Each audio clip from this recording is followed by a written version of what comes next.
बिस्मिल्लाहिर्रहमानिर्रहीम अस्सलाम वालेकुम व्यूअर्स। आज से हम एमएस एक्सेल ट्रेनिंग का बाकायदा आगाज़ करेंगे।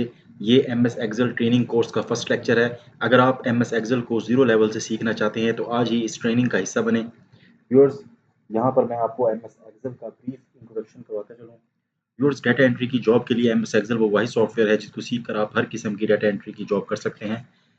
व्यूअर्स, अगर आप फ्रीलांसिंग कर रहे हैं फाइवर या किसी दीगर मीडियम के थ्रू, तो डाटा एंट्री के वर्क के लिए तो आपको एमएस एक्सेल पर मुकम्मल अबूल हासिल होना चाहिए।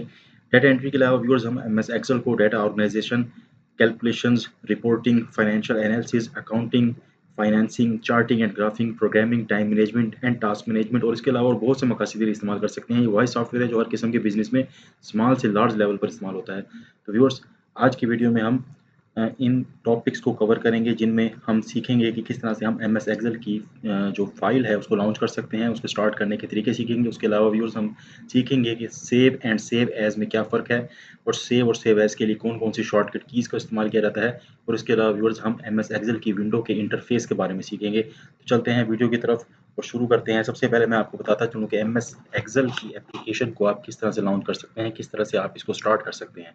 सबसे पहला तरीका ये है कि व्यूअर्स आप डेस्कटॉप पर राइट क्लिक करें और यहाँ शॉर्टकट मेन्यू पर क्लिक करें और यहाँ पर आप देख सकते हैं एमएस एक्सेल की ये ऑप्शन मौजूद है, माइक्रोसॉफ्ट एक्सेल वर्कशीट। तो इस पर जब आप क्लिक करेंगे तो ये आपके पास एक फ़ाइल यहाँ पर क्रिएट हो चुकी है। इसमें आप देख सकते हैं इसका जो नेम है उस पर ये हाईलाइट हो चुका है। तो यहाँ से आप इस फाइल का नेम रख सकते हैं। जैसे कि हम शुरू कर रहे हैं एक्सेल ट्यूटोरियल। तो व्यूअर्स, ये मैंने इस फाइल का नेम रख दिया है। अब मैं जस्ट इसको ओपन करूँगा और ये फाइल हमारे पास एमएस एक्सेल की ओपन हो जाएगी। आप यहाँ देख सकते हैं ये हमारे पास न्यू एक वर्कबुक ओपन हो चुकी है। तो व्यूअर्स, यहाँ पे देखिए ये जो टाइटल बार है इसका नेम शो हो रहा है। तो व्यूअर्स, फर्स्ट मेथड ये है। उसके अलावा व्यूअर्स सेकंड मेथड ये है कि आप यहाँ पर आप देख सकते हैं ये टास्क जो सबसे नीचे हमारे पास टास्क बार मौजूद है, इसके अंदर यहाँ सर्च पे आप एक्सेल को सर्च करें और यहाँ से एक्सेल की एप्लीकेशन को आप खोल सकते हैं। अब व्यूअर्स, यहाँ पर जब मैं एक्सेल की एप्लीकेशन खोलूँगा तो यहाँ पर फाइल हमारे पास नहीं बनेगी। फाइल हम यहाँ पर ब्लैंक वर्कबुक से शुरू करेंगे। आप देख सकते हैं यहाँ पर ये बुक 1 के नाम से ये फाइल बनी है। अब इसका नेम हम रखेंगे तो हम इसको फाइल को सेव करेंगे कंट्रोल एस से। तो हम सेव करके यहाँ पर इसका नेम रख सकते हैं। आप देख सकते हैं। इसके अलावा व्यूअर्स, अगर आपने फाइल को सेव करना है, आप यहाँ फाइल मेन्यू पर क्लिक करें और यहाँ पर सेव पर क्लिक करें। जैसे मैं सेव पर क्लिक करता हूँ तो आप देख सकते हैं यहाँ पर ये मेन्यू शो हो गया है। यहाँ पर आप ब्राउज़ करके फाइल की लोकेशन सेट कर सकते हैं, कहाँ आपने सेव करना है, डेस्कटॉप पे रखनी है, कहाँ रखनी है, और यहाँ पर उसका फाइल का नेम रख सकते हैं। तो व्यूअर्स, फर्स्ट मेथड के अंदर हमने डायरेक्ट जब फाइल बनाई थी उसका फ़ौरन साथ ही उसका नेम रख दिया था। लेकिन जब आप इस मेथड के तहत अपनी फाइल एक्सेल की बनाएंगे तो जब वो विंडो ओपन होगी वहाँ पर आप उसका नेम सेट करेंगे। व्यूअर्स, इसके अलावा आप यहाँ पर एक शॉर्टकट की है विंडो आर प्रेस करें कीबोर्ड से तो ये रन डायलॉग बॉक्स यहाँ पर ओपन हो जाएगा। यहाँ आपने लिखना है एक्सेल, जैसे कि यहाँ पे मैंने लिखा हुआ है, आप देख सकते हैं यहाँ एक्सेल लिखा हुआ है। इसको ओके पर क्लिक करेंगे तो एक्सेल की फाइल एक ओपन हो जाएगी हमारे सामने। यहाँ पर आप देख सकते हैं ये फाइल हमारे पास ओपन हो चुकी है। और अगेन इसका भी हम यहाँ पर नेम अभी सेट करेंगे तो हम इसको कंट्रोल प्लस एस के ज़रिए से इसका नेम सेट करके इसकी लोकेशन सेट कर सकते हैं। तो व्यूअर्स, ये 3 तरीके हैं एमएस एक्सेल की एक फ़ाइल को ओपन करने के। तो अब हम चलते हैं एमएस एक्सेल के सेव और सेव एज़ में आपको फ़र्क मैं बताता चलूँ व्यूअर्स। जैसे कि ये फ़ाइल मेरे पास मौजूद है एक्सेल ट्यूटोरियल लेक्चर नंबर 1। तो व्यूअर्स, सेव तो ये होता है कि हम जिस तरह अपनी वर्कबुक में काम कर रहे हैं और उसको कंट्रोल एस के ज़रिए से हम सेव कर लेते हैं, तो इसको सेव कहते हैं। कंट्रोल एस इसकी शॉर्टकट की है। और व्यूअर्स, सेव एज़ के ज़रिए से हम किसी भी अपने डॉक्यूमेंट को जो हमारे पास इस वक्त ओपन है उसको किसी नए नाम से किसी नई लोकेशन पर सेव करना चाहते हैं तो हम सेव एज़ का सहारा लेंगे। आप फाइल पर क्लिक करें और यहाँ पर सेव एज़ पर क्लिक करें। व्यूअर्स, एक तरीका कार ये है।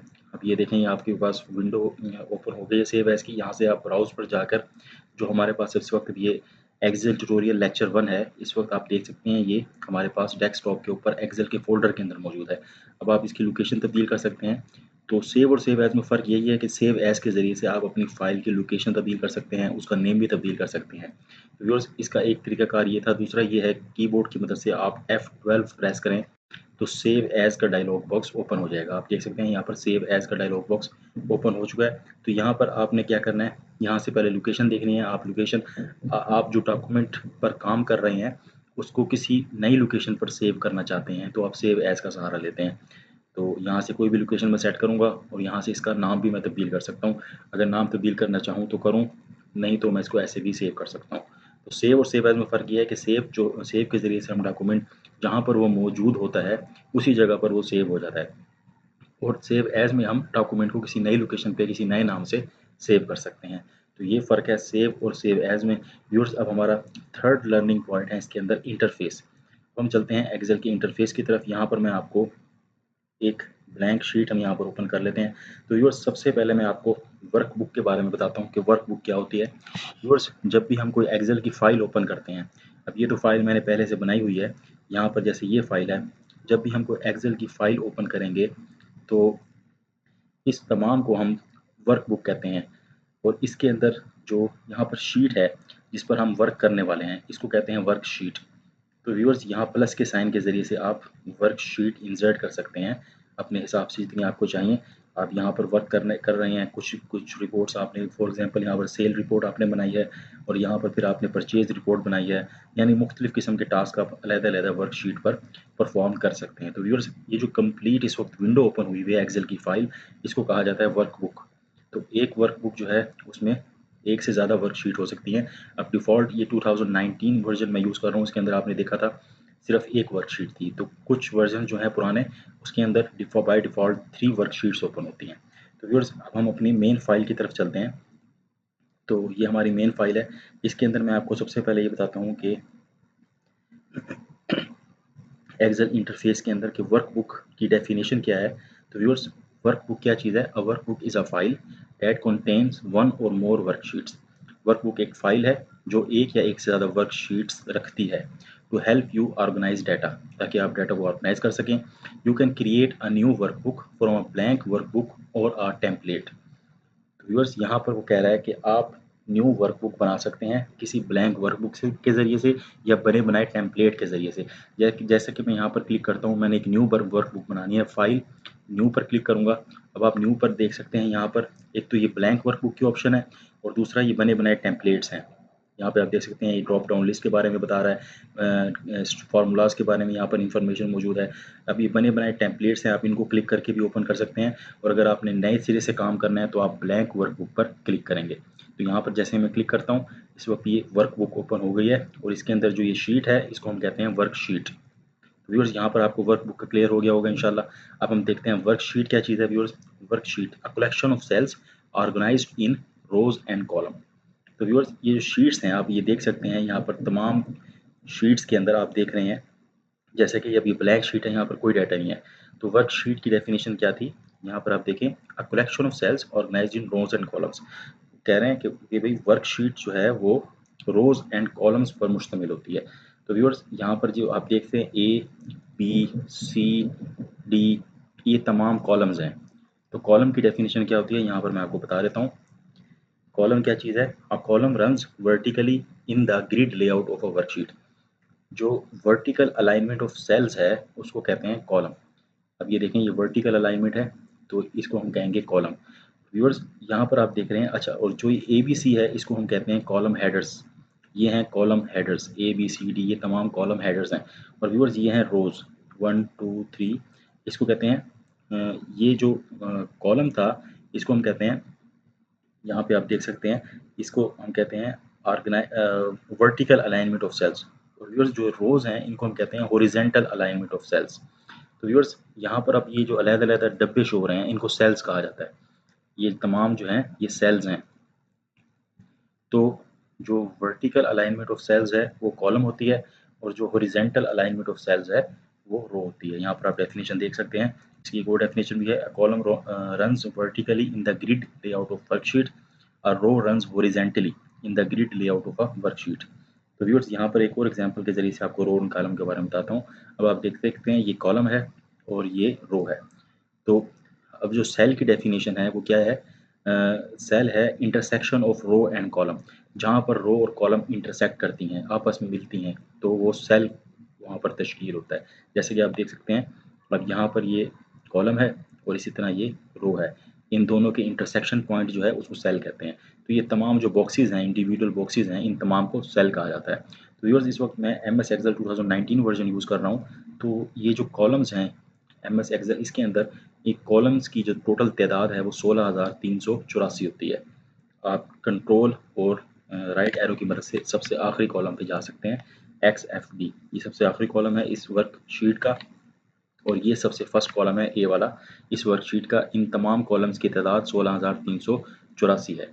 और व्यूअर्स जो रोज़ हैं उनकी टोटल तादाद कितनी है, 1000, 10,000, 100,000, यूनिट एंड 100,000, 10,000, 100,000, मिलियन, 1,48,576, 10,48,576। तो व्यूअर्स यहाँ पर आप देख सकते हैं रोज़ के ऊपर यहाँ पर नंबरिंग लिखी हुई है। तो ये फर्स्ट रो पर इस वक्त मैं खड़ा हूँ। अगर मैंने सबसे आखिरी रो पर जाना है तो मैं कंट्रोल डाउन एरो प्रेस करूँगा।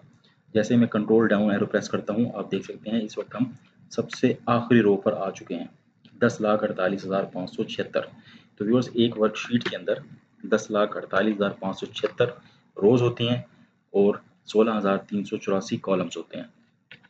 तो व्यूअर्स ये थी डेफिनेशन रोज़ एंड कॉलम्स की और इनकी तादाद के बारे में। तो अब हम इंटरफेस की तरफ बढ़ते हैं और मुख्तलिफ और चीज़ें सीखते हैं। सबसे पहले यहाँ पर आप देख रहे हैं ये जो बार है जहाँ पर हमारी इस वक्त वर्कबुक का फाइल का एक्सेल की फाइल का नेम लिखा हुआ है, इसको कहते हैं टाइटल बार और ये हमारी फाइल का टाइटल है। तो टाइटल बार में तीन इस वक्त इसके सेक्शंस हैं। टाइटल ऑफ डॉक्यूमेंट, सबसे पहला यहाँ पर टाइटल होता है डॉक्यूमेंट का, close button, restore, minimise button, ये क्लोज बटन, रिस्टोर और ये मिनिमाइज बटन होता है। और quick access tool bar, viewers यहाँ से लेकर और यहाँ तक ये जो तमाम बार है इसको कहते हैं क्विक एक्सेस टूल बार। तो इसको व्यूअर्स आप अमेंड कर सकते हैं, यहाँ पर इस पर क्लिक करें और यहाँ से आप कोई चीज़, जैसे यहाँ पर ये न्यू का बटन है, न्यू फाइल के लिए हम यहाँ पर क्लिक कर सकते हैं। इसको मैं हटा भी सकता हूँ यहाँ से और इसको वापस यहाँ पे ला भी सकता हूँ। तो यहाँ से आप ड्रॉप डाउन इस शॉर्टकट मेन्यू से यहाँ पर कमांड्स को चेक भी कर सकते हैं और अनचेक भी कर सकते हैं। तो व्यूअर्स ये सबसे ऊपर वाली बार टाइटल बार है, इसके अंदर यहाँ पर क्लोज बटन, मिनिमाइज और रिस्टोर बटन है, ये टाइटल ऑफ डॉक्यूमेंट है और ये क्विक एक्सेस टूल बार है। इसके अंदर ये देखें ये सेव का बटन है। तो व्यूअर्स जब भी आप MS Excel की फाइल पर कोई भी काम करते हैं तो यहाँ से आप उसको सेव कर सकते हैं या आप शॉर्टकट की Ctrl+S के ज़रिए सेव कर सकते हैं अपनी वर्कशीट को। तो व्यूअर्स यहाँ पर दो और ऑप्शंस भी हैं, अनडू और रीडू की, इसके बारे में मैं आपको डेफिनेशन इस वक्त बताता हूँ और जब हम प्रैक्टिकली वर्क करेंगे तो इसको मैं आपको करके भी सिखाऊंगा। तो अनडू क्या चीज़ है viewers, undo button in Excel reverts your worksheet to the state it was in just before you performed the most recent action.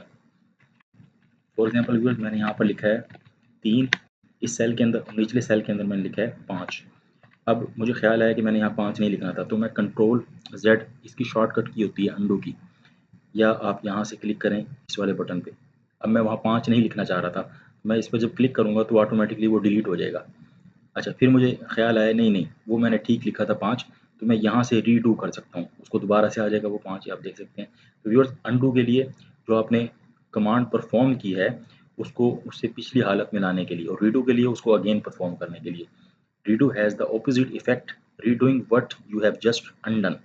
अब जैसे मैंने यहाँ पर अंडू किया इसको, अभी इसको अंडू किया है, इसको मैं दोबारा से लेकर आना चाहता हूँ तो मैं Ctrl+Y के ज़रिए से लेकर आऊँगा।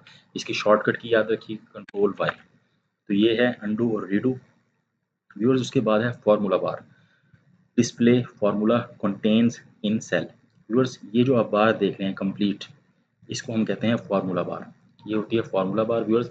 यहाँ पर हम जब कोई भी फार्मूला लगाते हैं तो यहाँ पर वो शो होता है। जैसे कि मैंने इन दोनों को प्लस करना है तो व्यूअर्स याद रखिएगा फार्मूला हमेशा इक्वल से शुरू होगा। मैं यहाँ लिखूँगा इक्वल, उसके बाद मैं जो जहाँ मैंने ये 3 लिखा हुआ है इस सेल को सिलेक्ट करूँगा और फिर प्लस का बटन प्रेस करूँगा कीबोर्ड से और फिर मैं इस सेल को सिलेक्ट करूँगा, एंटर प्रेस करूँगा तो ये 8 आ गया है। अब व्यूअर्स यहाँ पर आप देख सकते हैं ये फार्मूला शो हो रहा है। इस वक्त मैंने I7 + I8। तो व्यूअर्स यहाँ पर जो हम चीज़ प्लस करते हैं वो फिगर शो नहीं होती बल्कि उसका सेल का एड्रेस शो होता है। सेल का एड्रेस शो होता है, उसके बारे में मैं आपको बताता हूँ। इसके नीचे यही टॉपिक है viewers, cell name box, display the current cell. तो यहाँ पर आप देख सकते हैं ये G के बाद H है, H के बाद ये I कॉलम है। तो ये जो 3 लिखा है, ये लिखा है I7 के अंदर। कॉलम का नेम है I और रो का नेम है 7। आप देख सकते हैं ये 7 नंबर रो है, तो इसको हम कहेंगे I7। और ये जो नीचे लिखा है 5, ये लिखा है I8 के अंदर। तो यहाँ पर जब हमने फॉर्मूला लगाया है तो आप देख सकते हैं यहाँ पर I7 प्लस I8, यानी मैं इसको मैनुअली अगर लिखना चाहूँ इक्वल I7 प्लस I8, तो मैं सेल रेफरेंस के जरिए भी फॉर्मूला लिख सकता हूँ। तो अब ये I7 के अंदर 3 है, I8 के अंदर 5 है, इन दोनों को जमा करना है। मैंने लिखा इक्वल I7 प्लस I8, फिर मैं एंटर प्रेस करूँगा, ये दोनों जमा हो जाएंगे। अब व्यूअर्स ये जो अब आप देख रहे हैं जहाँ जिस सेल पे भी मैं क्लिक करता हूँ, अब अगला जो टॉपिक है वो है cell name box. Cell name box क्या शो करता है? ये जो बॉक्स है यहाँ पर, इसको कहते हैं सेल नेम बॉक्स। यानी जहाँ पर आपका इस वक्त कर्सर होगा, जहाँ जो आपका एक्टिव सेल होगा उसका एड्रेस ही शो करेगा। इस वक्त मेरा एक्टिव सेल है F14। F है कॉलम का नेम और 14 रो। यहाँ पर आप देख सकते हैं ये F14 शो हो रहा है। तो व्यूअर्स ये होता है सेल नेम बॉक्स। उसके बाद है रिबन। अब ये जो तमाम ऑप्शंस हैं इसके बारे में मैं आपको बताऊंगा। रिबन क्या है? Ribbon tabs the tab at the top of the Excel interface that helps user to navigate and locate the commands when using Excel। Viewers ये जो तमाम file, home, developer, draw, insert, page layout, formulas, ये तमाम के तमाम tabs हैं, इनको हम कहते हैं टैब्स। तो हर टैब के अंदर उससे रिलेटेड इन्फॉर्मेशन होती है। जैसे मैंने फार्मूला टैब पर क्लिक किया तो ये तमाम फार्मूलाज आ रहे हैं, recently used, financial, logical, text, date and time formulas, lookup and reference, ये तमाम के फार्मूलाज से रिलेटेड ऑप्शंस हैं। तो हर टैब के अंदर उससे रिलेटेड ऑप्शन होती है। जैसे ये होम टैब है, इसके अंदर जो मेन ऑप्शंस हैं फॉर्मेटिंग की, नंबर फॉर्मेटिंग की, वो तमाम यहाँ पर होती हैं। इसी तरह इंसर्ट टैब के अंदर अगर आपने चार्ट को इंसर्ट करना है, या आप देख सकते हैं चार्ट के इंसर्ट करना है, अगर आपने फिल्टर लगाने हैं, टाइमलाइन लगानी है, इलस्ट्रेशंस इंसर्ट करनी है, आपने टेबल इंसर्ट करना है, पाइवोट टेबल लगाना है, तो आप इंसर्ट पर क्लिक करेंगे। तो व्यूअर्स ये जो तमाम इंडिविजुअल आप देख रहे हैं, इन तमाम को कहते हैं टैब। आगे है, अच्छा व्यूअर्स ये जो तमाम ऑप्शंस हैं, इनको इनको अगर आप हाइड करना चाहते हैं तो आप कंट्रोल F1 के ज़रिए से इसको हाइड कर सकते हैं। देख सकते हैं आप तमाम के तमाम जो रिबन हैं वो हाइड हो चुके हैं। और अगर आपने अनहाइड करना है तो आप अगेन कंट्रोल F1 प्रेस करेंगे, ये अनहाइड हो जाएगा। तो व्यूअर्स कंट्रोल रिबन कंट्रोल क्या है? Includes option relating to the selected ribbon tab. Viewers ये जो मैंने इंसर्ट पर क्लिक किया टैब पर, अब इसमें जो तमाम ये ऑप्शंस आई हैं इनको हम रिबन कहते हैं। तो यहाँ पर ड्रॉ पर क्लिक किया, ये तमाम ऑप्शंस, ये रिबन है। तो ये टैब है, डाटा पे जो क्लिक किया मैंने, इसको टैब कहते हैं, और इसके अंदर जो ऑप्शंस मौजूद हैं ये रिबन है। अच्छा उसके बाद रिबन ग्रुप क्या होता है? A set of closely related commands normally performed a part of a large task. Viewers जैसे अब मैंने ये टैब पर क्लिक किया है, इसके अंदर ये तमाम ऑप्शंस रिबन है। और इसके अंदर जो इंडिविजुअल ऑप्शंस हैं जैसे फ़ॉन्ट है, ये जो ग्रुप बना हुआ है इसको क्या कहते हैं? Ribbon group. ये अलाइनमेंट है, ये अलहदा ग्रुप है। तो जो ग्रुप होगा उससे रिलेटेड उसकी कमांड्स होंगी। जैसे ये फ़ॉन्ट है, अब यहाँ पे आप फ़ॉन्ट का स्टाइल तब्दील कर सकते हैं, फ़ॉन्ट का साइज़ तब्दील कर सकते हैं, बोल्ड कर सकते हैं फ़ॉन्ट को, अंडरलाइन कर सकते हैं, इटैलिक कर सकते हैं। तो ये जो मेन ऑप्शन है इसको टैब कहते हैं, और जो अंदर ये तमाम ग्रुप्स हैं इनको हम रिबन कहते हैं। और जो ये इंडिविजुअल आइटम्स हैं इनको हम कहते हैं रिबन ग्रुप्स। और इन तमाम के तमाम को हम कहते हैं रिबन कंट्रोल। दोबारा आपको बता दूं, ये टैब हैं, इसके अंदर जो ऑप्शंस मौजूद हैं वो रिबन कंट्रोल हैं। और जो यहाँ पर अलहदा ये लाइंस के साथ सेपरेट हुआ हुआ जो ग्रुप है इसको कहते हैं रिबन ग्रुप। और इन रिबन ग्रुप की डेफिनेशन है a set of closely related commands normally perform as a part of a larger task. हर रिबन ग्रुप के अंदर जो कमांड्स मौजूद होती हैं वो उससे रिलेटेड होती हैं। मतलब यहाँ पर अलाइनमेंट है तो यहाँ पर अलाइनमेंट के मुतालिक तमाम कमांड्स हैं, यहाँ फ़ॉन्ट है, यहाँ फ़ॉन्ट के मुतालिक तमाम कमांड्स हैं। अच्छा व्यूअर्स उसके बाद हम, अब आपको मैंने ये भी बता दिया टाइटल बार, आपको टैब्स के बारे में बता दिया, रिबन के बारे में बता दिया, फार्मूला बार के बारे में बताया, नेम बॉक्स के बारे में बताया। मैंने आपको ये बताया कि ये क्या होते हैं, ये वर्टिकल अलाइनमेंट्स ऑफ सेल्स हैं, इनको हम कॉलम कहते हैं। ये तमाम कॉलम्स हैं, इनकी टोटल तादाद 16,384 है। और जो हॉरिजॉन्टल अलाइनमेंट ऑफ सेल्स हैं उनको रोज़ कहते हैं, इनकी टोटल तादाद 10 लाख, आप इनको मैंने यहाँ पर बताया 10,48,576 होती है। और व्यूअर्स ये जो अलग-अलग बॉक्सेस हैं छोटे छोटे से, इनको हम सेल्स कहते हैं। इसकी डेफिनेशन क्या है? Intersection of rows and column is called a cell. तो ये तमाम सेल्स हैं और व्यूअर्स जिस सेल पर मैं क्लिक करता हूँ उसको हम एक्टिव सेल कहते हैं, ये भी आप याद रखिएगा। जैसे कि मैंने इस पर क्लिक किया, इस वक्त ये एक्टिव सेल है। इसका रेफरेंस क्या है? ये है G18। यहाँ आप देख सकते हैं नेम बॉक्स के अंदर लिखा है G18। तो व्यूअर्स यहाँ तक 6 मैंने आपको इतनी चीज़ें बता दी। अब हम चलते हैं व्यूज़ की तरफ। अच्छा व्यूअर्स, एक और आपको यहाँ पर ऑप्शन बताऊँ व्यूज़ से पहले, यहाँ मैं एंटर करना भूल गया हूँ। इसमें आप देख सकते हैं ये जो तमाम यहाँ पर नीचे मौजूद हैं, इनको हम अलग-अलग, ये तमाम इनको हम कहते हैं वर्कशीट्स। इसको आप यहाँ से प्लस साइन के ज़रिए से इंसर्ट कर सकते हैं। अब आप देख सकते हैं ये अलग-अलग हर वर्कशीट के अंदर मैंने मुख्तलिफ़ किस्म का डाटा, अब यहाँ पर मैंने इंट्रोडक्शन करवाया हुआ है और इसके बाद यहाँ एक्सेल इंटरफेस है। इसके अंदर मैंने ये एक्सेल की इंटरफेस के बारे में इंफॉर्मेशन लिखी हुई है। तो मुख्तलिफ़ किस्म की जो इंफॉर्मेशन मैंने अलग-अलग, अब यहाँ पर मैंने बताया रोज़ एंड कॉलम्स, ये तमाम वर्कशीट्स कहलाती हैं। और व्यूअर्स ये तमाम जो कलेक्शन है वर्कशीट्स की और ये तमाम जो इंटरफेस आप देख रहे हैं, इस तमाम को हम कहते हैं वर्कबुक। तो एक वर्कबुक के अंदर एक से ज़्यादा बहुत सी वर्कशीट हो सकती हैं और आप यहाँ देख सकते हैं ये तमाम वर्कशीट्स हैं। अच्छा व्यूअर्स, यहाँ पर अब आप देख सकते हैं जब मैं इस प्लस साइन के ज़रिए से वर्कशीट एक नई इंसर्ट करता हूँ तो यहाँ पर लिखा आता है शीट 2। अब मैंने यहाँ पर कोई रिपोर्ट बनानी है, मैंने यहाँ पर सेल रिपोर्ट बनानी है, तो इसको मैं रीनेम करूँगा। आप राइट क्लिक करें और यहाँ पर रीनेम की ऑप्शन है, यहाँ से आप इसको रीनेम कर सकते हैं। इसका रीनेम करके मैं यहाँ लिखता हूँ सेल्स रिपोर्ट। ठीक है जी व्यूअर्स, अब ये शीट आपकी रीनेम हो गई है। अब व्यूअर्स आपने इस शीट पे कोई कलर करना है वो भी आप कर सकते हैं। आप इसके ऊपर राइट क्लिक करें, टैब कलर पर क्लिक करें, यहाँ से कोई भी कलर आप इसका सेट कर सकते हैं। जैसे कि आप ये देख सकते हैं ये टैब कलर का सेट हो गया, तो यहाँ से आप इसका कोई भी कलर सेट कर सकते हैं। तो ये बहुत मध्यम सा नज़र आ रहा है, करीब से आपको दिखाता हूँ, देख सकते हैं अभी हल्का हल्का पिंक यहाँ पर नज़र आ रहा है। तो व्यूअर्स इस तरह से आप इसको रीनेम कर सकते हैं और कलर इसका तब्दील कर सकते हैं। व्यूअर्स एक और तरीका भी है रीनेम करने का, आपने इसके ऊपर डबल क्लिक करना है। जैसे ये सैम्पल डाटा वाली वर्कशीट है, इसको डबल क्लिक करूँगा तो ये आप देख सकते हैं ये कर्सर यहाँ पर ब्लिंक कर रहा है, सैम्पल डाटा। यहाँ पर लिखना चाहता हूँ सैम्पल डाटा शीट। तो व्यूअर्स डबल क्लिक करके भी आप शीट को कर सकते हैं, रीनेम कर सकते हैं।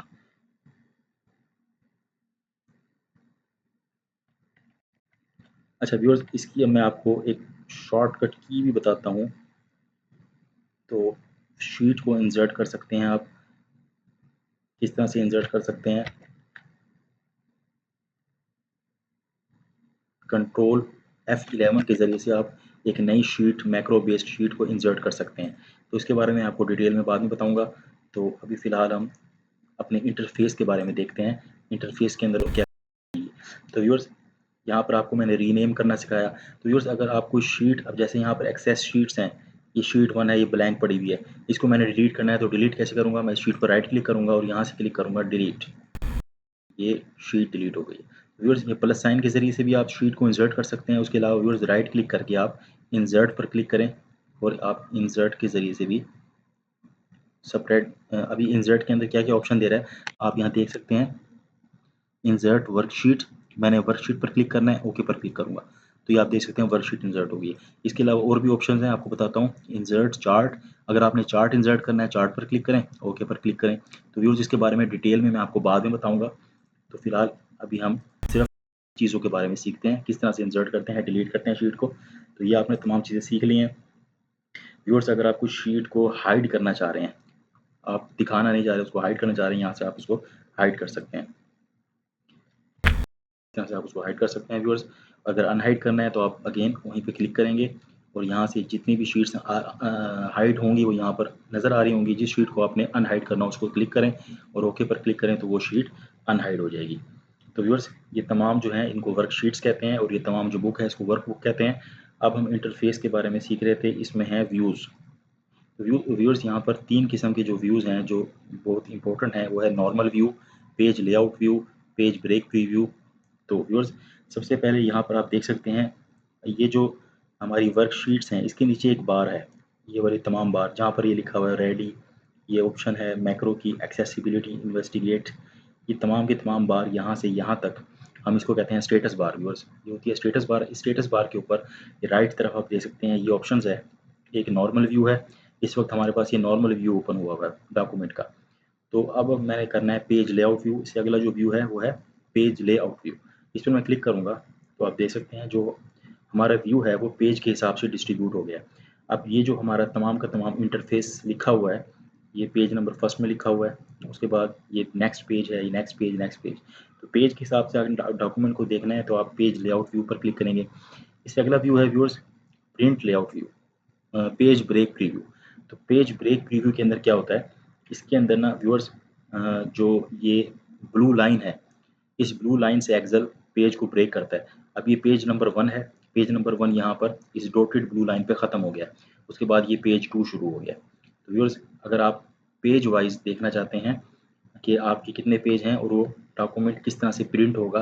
अब व्यूअर्स ये जो फर्स्ट पेज है, यहाँ पे आपको मैं कंट्रोल P प्रेस करके दिखाता हूँ, तो देख सकते हैं आप यहाँ पर अभी हमारा इंटरफेस का तमाम पेज है ये, और सेकंड पेज यहाँ पर ब्लैंक है, वहाँ कुछ भी नहीं है। आप देख सकते हैं इधर सेकंड पेज में सिर्फ रोज इंसर्ट हुई हैं, कुछ भी डाटा नहीं लिखा हुआ। तो व्यूअर्स ये 3 किस्म के व्यूज़ हैं। इसमें जो नॉर्मली हम इस्तेमाल करते हैं, जो डिफ़ॉल्ट व्यू होता है वो ये फर्स्ट होता है, इसको कहते हैं नॉर्मल व्यू। तो व्यूअर्स इसके साथ ही मैं आपको ये बताता चलूँ, यहाँ पर जो ये ऑप्शन है इसको कहते हैं जूम ऑप्शन। अगर आप ये जो वर्कशीट पर वर्क कर रहे हैं तो इसको आप जूम करना चाहते हैं। अब ये देखें इसको 2 तरीके कार हैं। तो व्यूअर्स कंट्रोल बटन के ज़रिए आप कंट्रोल प्रेस करें और माउस का ये जो फिरकी है, ये माउस का जो स्क्रॉल बटन है, इसको आप आगे की तरफ घुमाएंगे तो ये जूम इन होगा। अगर आप इसको पीछे की तरफ घुमाएंगे तो ये जूम आउट होगा, छोटा हो रहा है, देख रहे हैं आप। ये इस तरह से हम इसको एडजस्ट कर सकते हैं। इसके अलावा व्यूअर्स मैनुअली अगर एडजस्ट करना है तो यहाँ पे प्लस साइन पर क्लिक करें तो ये जूम इन हो रहा है, हम माइनस पर क्लिक करेंगे तो जूम आउट हो रहा है। तो इस तरह से आप अपने डॉक्यूमेंट को जूम इन और जूम आउट कर सकते हैं। तो व्यूअर्स ये स्टेटस बार है, इसके राइट तरफ जूम बटन है, ये डॉक्यूमेंट के बटन्स हैं, और इस तरफ ये आप देख सकते हैं इस वक्त ये मुख्तलिफ ऑप्शन हैं, इसके बारे में मैं आपको बाद में बताऊंगा। तो व्यूअर्स ये आखिरी ऑप्शन थी हमारी, इसके बाद स्टेटस बार थी, उसके बाद उसको भी मैंने आपको तमाम के तमाम के बारे में बता दिया। Shows various information about worksheet. तो वर्कशीट की वेरियस इंफॉर्मेशन ये शो करती है, जैसे जूम बटन है, पेज व्यूज़ बटन है। उसके अलावा व्यूअर्स यहाँ पर अब ये मैंने लिखा है 5, यहाँ लिखा है 8।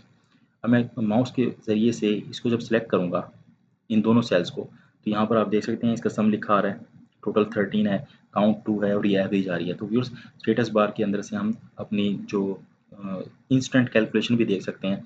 जैसे मैंने कुछ नंबर्स लिखे हैं यहाँ पे 2, 5, 8, 6, मैं 9, इनको मैं जमा करना चाह रहा हूँ, तो मैं माउस के ज़रिए से इन तमाम सेल्स को सिलेक्ट करूँगा तो आप देख सकते हैं यहाँ पर इनका प्लस हो गया है। सम 24, काउंट 4, एवरेज 6। तो व्यूअर्स स्टेटस बार के ऊपर ये तमाम चीज़ें शो होती हैं। तो व्यूअर्स ये था आज का ये लेक्चर फर्स्ट था, इंट्रोडक्टरी लेक्चर था माइक्रोसॉफ्ट एक्सेल के बारे में। इसमें मैंने आपको बताया कि आप किस तरह से डॉक्यूमेंट को एमएस एक्सेल के ब्लैंक डॉक्यूमेंट को स्टार्ट कर सकते हैं। उसके अलावा मैंने आपको बताया कि सेव और सेव एज में क्या फ़र्क है। उसके अलावा व्यूअर्स मैंने आपको इस तमाम वर्कबुक के इंटरफेस के बारे में बताया।